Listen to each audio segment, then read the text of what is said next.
रामपुर नाम के एक छोटे से गांव में राजू नाम का एक 18 वर्षीय लड़का रहा करता था। राजू अनाथ था। उसकी माँ उसे जन्म देते ही चल बसी और उसके पिता ही उसे पालने के एकमात्र सहारा थे। जब राजू 8 साल का था तो उसके पिता किसी काम से जंगल गए और फिर कभी लौट कर नहीं आए। उसके बाद राजू पूरी तरह अकेला हो गया। राजू गांव की एक टूटी फूटी झोपड़ी में रहता था। उसके घर के पास ही गांव का सरपंच और उसकी पत्नी रहते थे। उनकी अपनी कोई संतान नहीं थी, इसलिए राजू के माता पिता के गुजर जाने के बाद उन्होंने ही राजू को पाला। ये लो राजू बेटा, ये खाना खा लो और अगर कम पड़े तो मुझसे आकर ले लेना। अरे मौसी, मैं कब तक आपके ऊपर बोझ बनकर बैठा रहूंगा? अब तो मुझे शर्म आती है। अरे बेटा, ये तुम कैसी बातें कर रहे हो? अगर तुम हमारे अपने बच्चे नहीं हो तो इसका मतलब थोड़े ना है कि तुम हम पर कोई बोझ हो। आगे से ऐसी बात मत करना। चुपचाप ये खाना खाओ। यह कहकर सरपंच की पत्नी सीमा वहां से चली गई। राजू ने आराम से खाना खाया। खाने के बाद जब वह झोपड़ी से बाहर निकला तो सामने ही सरपंच दिखाई दिए। राजू ने उन्हें देखा और सीधे उनके पास जा पहुंचा। राजू बेटा, खाना खा लिया है ना? जी सरपंच साहब, अभी अभी मौसी खाना देकर गई थी और मैं वही खाकर घर से निकला हूँ। हाँ, अच्छा किया। अब तुम बड़े हो गए हो बेटे, अपना ख्याल रखना सीखो।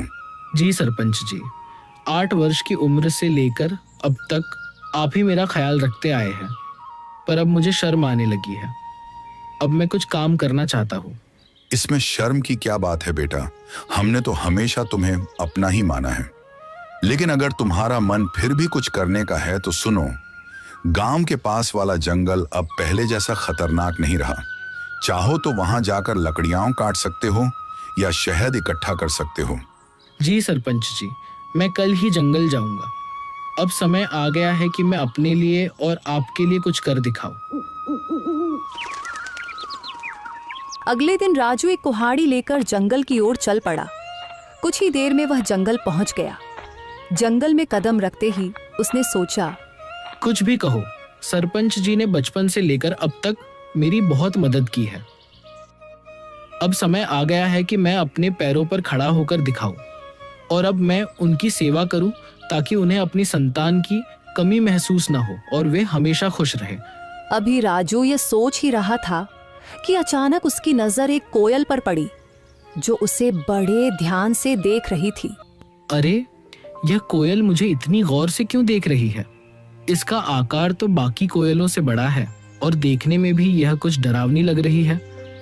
राजू ने अभी इतना ही कहा था कि तभी कोयल उड़ती हुई उसके पास आ गई और इंसानी आवाज में बोली, मैं तुम्हें भली भांति पहचानती हूँ। तुम्हारा नाम राजू है और तुम मोहन के बेटे हो।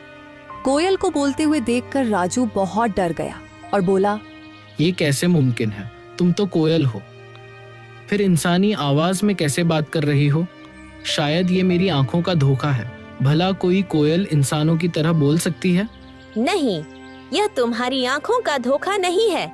मैं सचमुच बोलने वाली कोयल हूँ। असल में मैं भी कभी इंसान थी, लेकिन एक तांत्रिक ने मुझ पर श्राप दे दिया और मैं कोयल की शक्ल में बदल गई। मैं तुम्हारे पिता के रहस्यों के बारे में सब कुछ जानती हूँ।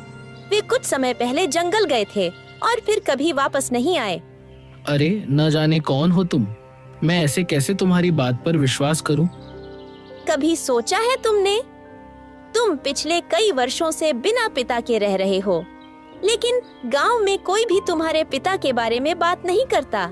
तुम्हारी कोई मदद नहीं करता सिवाय तुम्हारे गांव के सरपंच के। लेकिन मैं तुम्हारे पिता के बारे में सब कुछ बता सकती हूँ। तुम्हारे पिता अभी जिंदा हैं और मुझे यह भी पता है कि वे कहाँ हैं। अच्छा तो बताओ, मेरे पिता कहाँ हैं? मैं उनसे मिलना चाहता हूँ।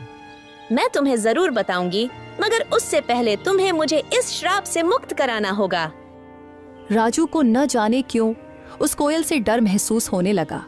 अरे, मुझे तो लगता है कि यह कोई राक्षस है जो मुझे अपने जाल में फंसा रहा है। इससे पहले कि यह मुझे नुकसान पहुंचाए, मुझे यहाँ से भागना होगा। यह सोचते ही राजू तेजी से गांव की ओर दौड़ पड़ा और कुछ ही पलों में अपने घर पहुंच गया। घर पहुंचकर राजू हांफते हुए बोला, अरे बाप रे, ये जंगल तो बहुत खतरनाक है।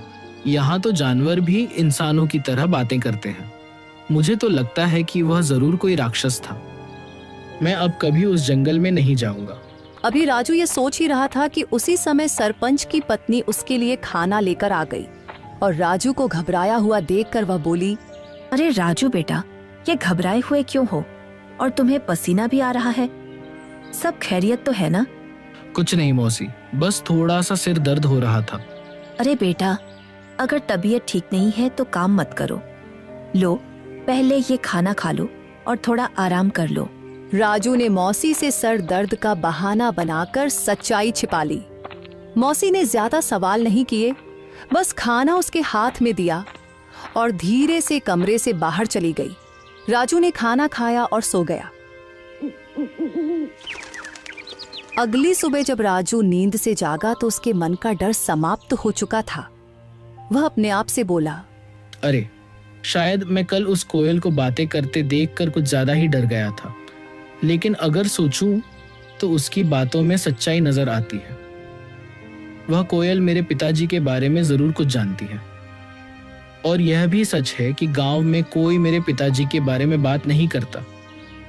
जब भी मैंने सरपंच जी से अपने पिताजी के बारे में पूछा, उन्होंने हमेशा बात टाल दी।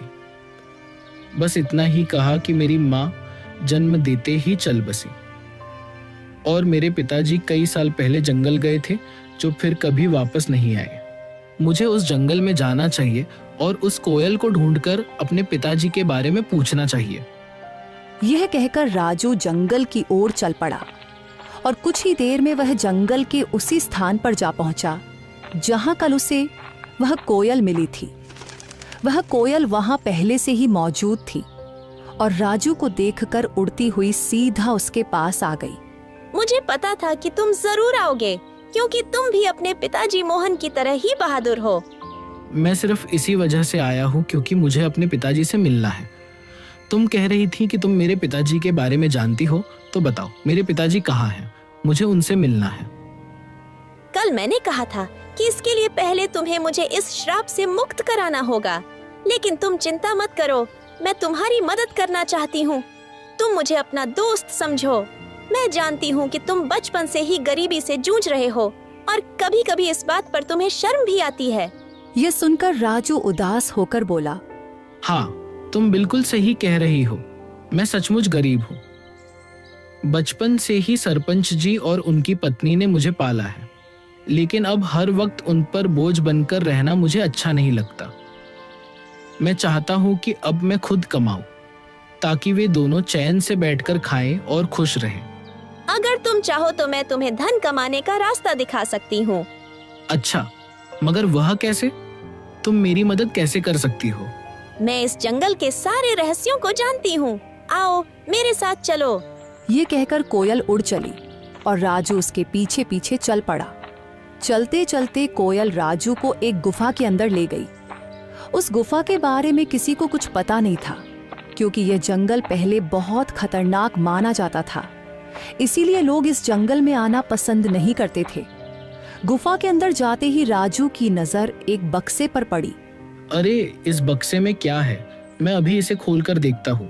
जब राजू ने उस बक्से को खोला तो उसमें बेहिसाब हीरे जवाहरात निकले। उन्हें देखकर राजू हैरानी से बोला, अरे बाप रे, इस बक्से में तो ढेर सारे हीरे जवाहरात हैं। ये सब सामान किसका है? तुम पहले धनवान बनो, फिर मैं तुम्हें बताऊंगी कि मैं इस श्राप से कैसे मुक्त हो सकती हूँ। और जब तुम मुझे इस श्राप से आजाद कर दोगे तो मैं तुम्हें तुम्हारे पिताजी से मिलवाऊंगी। मुझे पता है कि वे कहाँ हैं। उस दिन का तो मुझे बेसब्री से इंतजार रहेगा। लेकिन एक बात याद रखना, मेरे बारे में किसी को कानों कान खबर नहीं होनी चाहिए। अगर किसी को पता चल गया तो तुम्हारे लिए अपने पिताजी से मिलना मुश्किल हो जाएगा। राजू वह बक्सा उठाकर अपने घर की ओर चल पड़ा। घर पहुंचकर उसने बक्सा एक तरफ रख दिया। इतने में सरपंच और उनकी पत्नी राजू के लिए खाना लेकर आए। जब उन्होंने एक तरफ रखा हुआ बक्सा देखा तो सरपंच ने राजू से पूछा, राजू बेटा, ये बक्सा कहाँ से आया और इसमें क्या है? सरपंच के पूछने पर राजू को कुछ समझ नहीं आया, कि वह सरपंच साहब को क्या